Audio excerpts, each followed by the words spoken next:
Estás escuchando un devocional del reto Mujer Verdadera 365 cronológico.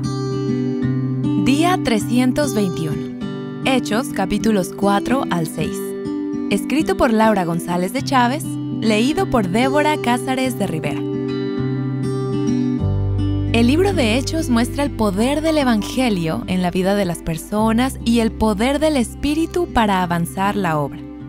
Los apóstoles predicaban a Cristo, su vida, muerte y resurrección, sin temor a las consecuencias y con el poder del Espíritu Santo, declarándose testigos de lo que habían visto y oído. Y dieron muerte al autor de la vida, al que Dios resucitó de entre los muertos, de lo cual nosotros somos testigos. Hechos 3:15. Hoy vemos a Pedro y a Juan siendo arrestados y llevados ante los gobernantes, ancianos y escribas de Jerusalén. Les interrogaban, azotaban, encarcelaban y ellos, llenos del Espíritu Santo, lejos de defenderse, tan solo predicaban a Jesucristo. Las amenazas no hacían nada para callarlos. Su denuedo dejaba a todos sorprendidos, sobre todo porque eran personas iletradas. No eran académicos ni seminaristas, eran sencillamente personas llenas del Espíritu de Dios, equipadas y enviadas por Él. Y para mostrar la veracidad del mensaje, Dios continuaba haciendo muchas señales y prodigios por medio de ellos, y ellos a su vez apuntaban a Jesucristo. Siempre surgirán opositores que intenten interrumpir o detener la obra de Dios, pero la responsabilidad del creyente es confiar en su Dios antes que temer a los hombres. Hoy aprendemos de los apóstoles que, en medio de la persecución, se regocijaban de ser considerados dignos de sufrir por Cristo. ¡Wow! Los apóstoles eran azotados, pero en lugar de sentirse como víctimas y levantar quejas contra el gobierno, ellos se sentían privilegiados de sufrir afrenta por su nombre.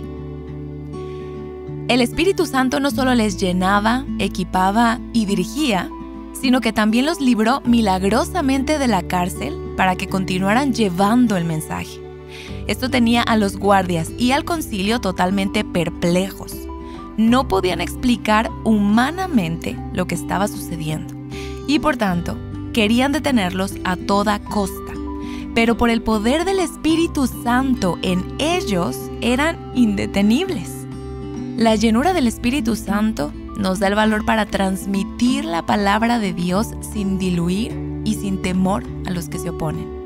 Los saduceos no creían en la resurrección y por lo tanto eran alérgicos a este mensaje. Dios se encarga de cuidar a sus mensajeros y de suplir sus necesidades para que la predicación no se detenga. Dios usó aún el consejo de Gamaliel, un fariseo miembro del concilio, para que dejaran a estos hombres en paz. Gamaliel dijo algo muy sabio: no tengan nada que ver con estos hombres y déjenlos en paz, porque si este plan o acción es de los hombres, perecerá. Pero si es de Dios, no podrán destruirlos, no sea que se hallen luchando contra Dios. Eso no se lo reveló ni carne ni sangre. Nadie puede estorbar los propósitos de Dios. Aun antes que hubiera día, yo era, y no hay quien de mi mano libre. Lo que hago yo, ¿quién lo estorbará? Isaías 43:13. Siempre tendremos personas que se oponen al mensaje del Evangelio y harán todo por obstaculizarlo. Pero Dios tiene testigos fieles y llenos del Espíritu, dispuestos a llevar el mensaje a donde Dios los mande. Su obra no se detiene. Dios no nos necesita, pero es un privilegio ser parte de lo que Él está haciendo. ¿Estás dispuesta a ir donde Él te envíe y sufrir por el Evangelio? Toda la historia es parte del plan predeterminado de Dios. Se presentaron los reyes de la tierra y los gobernantes se juntaron a una contra el Señor y contra su Cristo. Porque en verdad, en esta ciudad se unieron tanto Herodes como Poncio Pilato, junto con los gentiles y los pueblos de Israel, contra tu santo siervo Jesús, a quien tú ungiste para hacer cuanto tu mano y tu propósito habían predestinado que sucediera. Hechos 4, 26 al 28. Fue parte del plan eterno de Dios el hacer que todos se pusieran contra Jesús para llevarlo a la cruz. Pero este hecho no exime de culpa a los hombres. Los judíos y los gobernantes habían actuado por ignorancia, pero ahora, reconociendo su culpa, necesitaban arrepentirse y reconocer a Cristo como el enviado de Dios. Dios es el autor de la historia y de tu historia. Puedes descansar en su bondad, su sabiduría y sus planes soberanos para tu vida. El poder de una iglesia que ora. De nuevo vemos a la iglesia unánime, orando continuamente, reconociendo al Dios de los cielos y la tierra como el único que tiene el poder sobre todo. Es importante notar que cuando oraban no pedían protección, sino denuedo para llevar el mensaje. La presencia del Señor era tan evidente en medio de ellos que el lugar tembló. Esta presencia de Dios tan evidente les llenaba de valor. Esta llenura era como la gasolina que necesitaban para continuar llevando el mensaje. Y el Señor, a través del poder de su Espíritu, continuaba agregando a la iglesia, sanando y liberando para mostrar su poder. Una iglesia que no ora es una iglesia que no tiene poder para llevar a cabo la encomienda que Dios le ha dado de ser luz en medio de las tinieblas. A Dios no lo podemos engañar. Los creyentes estaban unidos y compartían todas las cosas. Muchos se veían movidos a vender sus propiedades para dar a los que lo necesitaban. Dios no estaba pidiéndoles que hicieran esto. Era algo que hacían movidos por amor por Dios y por los hermanos, desde la llenura del Espíritu. Ananías y Zafira formaban parte de esta iglesia primitiva y aparentemente se vieron movidos a ofrendar, quizá al ver que los demás lo estaban haciendo, y vendieron una propiedad. Es posible que su motivación al ofrendar no era la misma que había movido a los demás hermanos a hacerlo. Cuando traen la ofrenda, mienten sobre el precio, y Dios los mató a los dos instantáneamente. Esto sirvió para llenar de temor a los que observaban. Creo que en medio de todo lo que estaba ocurriendo en la iglesia en sus inicios, era importante que Dios le recordara al pueblo que Él era un Dios santo. Él no puede ser burlado. Esta narrativa está ahí como ejemplo para nosotras. Cuando la iglesia no maneja el pecado correctamente, la iglesia pierde su poder y las personas pierden el temor por Dios. Esta historia también nos enseña que Dios no desea nuestros sacrificios. Él no los necesita. Él quiere un corazón genuinamente íntegro hacia Él. Ananías y Zafira no hubieran pecado si decidían no vender su propiedad. Su pecado fue mentir a Dios. Cada uno dé como propuso en su corazón, no con tristeza ni por necesidad, porque Dios ama al dador alegre. 2 Corintios 9:7. Mientras leo este libro me pregunto, ¿he sido atrapada de tal forma por este mensaje que estoy dispuesta a rendir mi comodidad y hasta mi propia vida por llevarlo a otros? ¿Estoy dispuesta a sufrir por el Evangelio? Oro que Dios me conceda una gran llenura del Espíritu para no considerar mi vida como valiosa y hacer proezas confiando en Él, bajo su autoridad, su poder y por su nombre. Mientras la iglesia del primer siglo crecía, comenzaron a surgir los problemas. Lamentablemente, donde hay personas, siempre habrá conflictos, murmuración, quejas y sectarismos. Los judíos helenistas, griegos, comenzaron a quejarse contra los judíos nativos, ya que los primeros sentían que sus viudas eran desatendidas. Los judíos nativos eran los encargados de las finanzas y seguramente los judíos griegos supusieron que descuidarían a sus viudas. Dios se ocupa de las viudas. Desde el Antiguo Testamento leemos que Dios cuidaba de los vulnerables. Veremos ahora en la iglesia del primer siglo que las iglesias están llamadas a cuidar de las viudas. Ellas son importantes para Dios. ¿Eres viuda? No estás sola.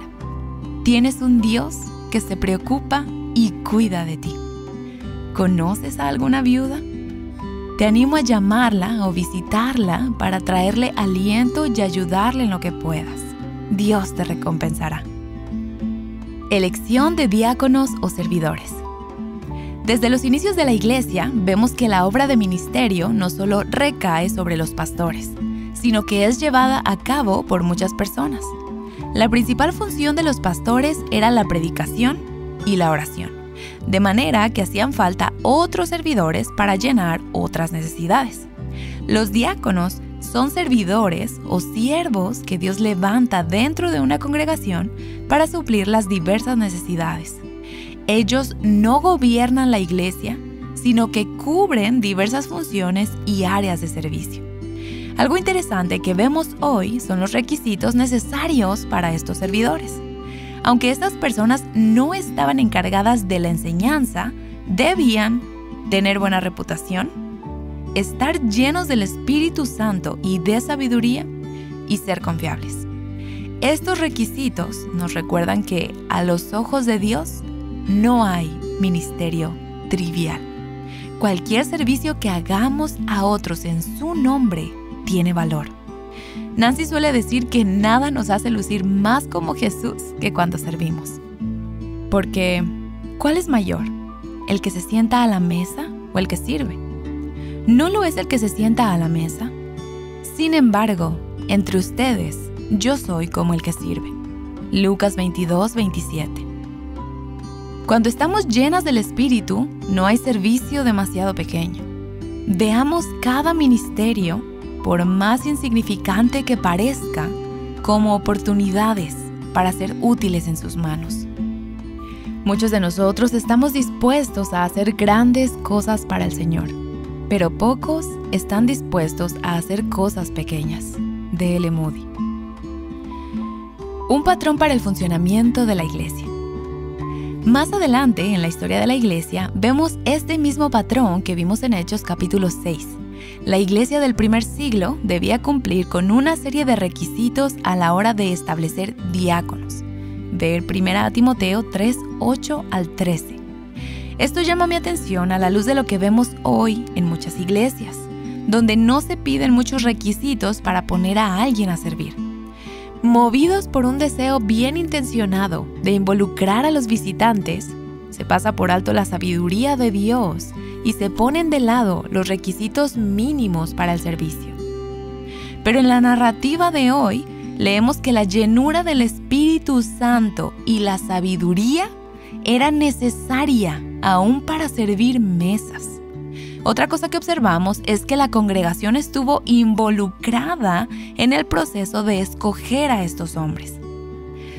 Los apóstoles pudieron haber designado a estas personas por ellos mismos, pero pidieron a la congregación nominar un grupo de hombres que llenaran estas cualidades.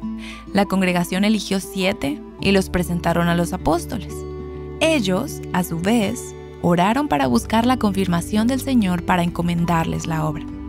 Qué maravilloso ver cómo Dios bendice la iglesia cuando hacemos las cosas a su manera.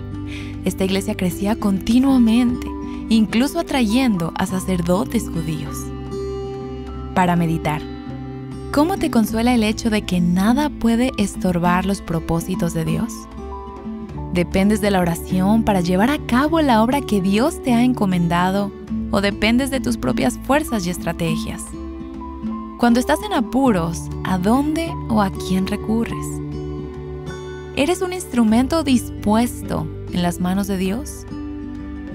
Mirando nuestras iglesias hoy, ¿qué otras cosas podemos aprender de la iglesia primitiva a la luz de lo que hemos visto hasta aquí? Para más contenido como este, visita avivanuestroscorazones.com.